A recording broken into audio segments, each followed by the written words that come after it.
Magluluto ako ng dinuguan, mga lodi. Oo. So, unang gawin ko, papakulo ko nito ng 1 oras. So, maglagay ako ng laurel, paminta, saka asin.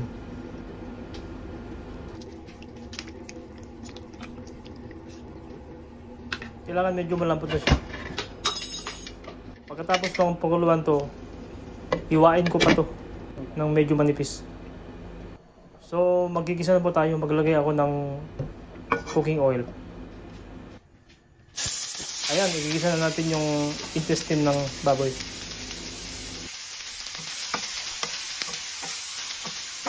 Ang gagawin ko po dito, i-crispy ko hanggat mamantika siya. Parang pinirito sa mantika, yan, sa sarili niya mantika. At lagyan ko na ng paminta at kunting asin.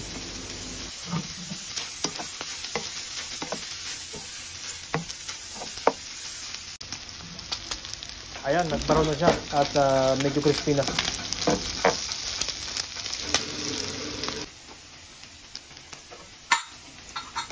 Ayun na.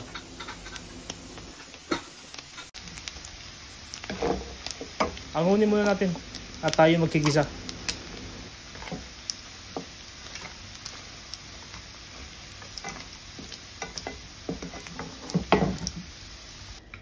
So, ngayon magkigisa na tayo.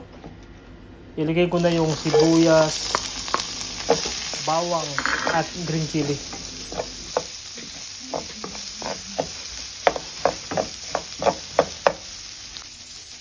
Maglagay ako ng patis, mga 1 tablespoon.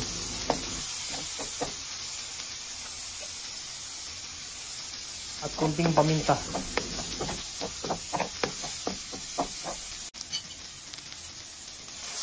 So, ilagay ko na yung blood, yung dugo ng baboy.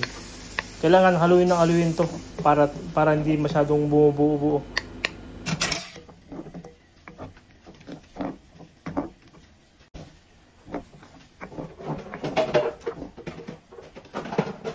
Maglagay ako ng green chili para mabango siya.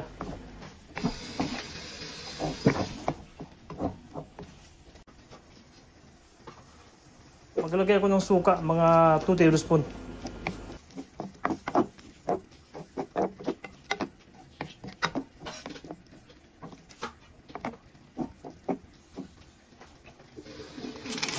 Ilagay ko na yung crispy na intestine ng baboy. Yan po, hindi po siya nalagyan tubig. Dugo lang. Ito po tinatawag na dry na dinuguan. At maglagay ako ng pampalasa para mas masarap. Ayan, luto na po ang dinuguan. Ito po ay Ilocanong dinuguan. Ang style nito ay tuyo. At mayroong iba naman na may sabaw siya.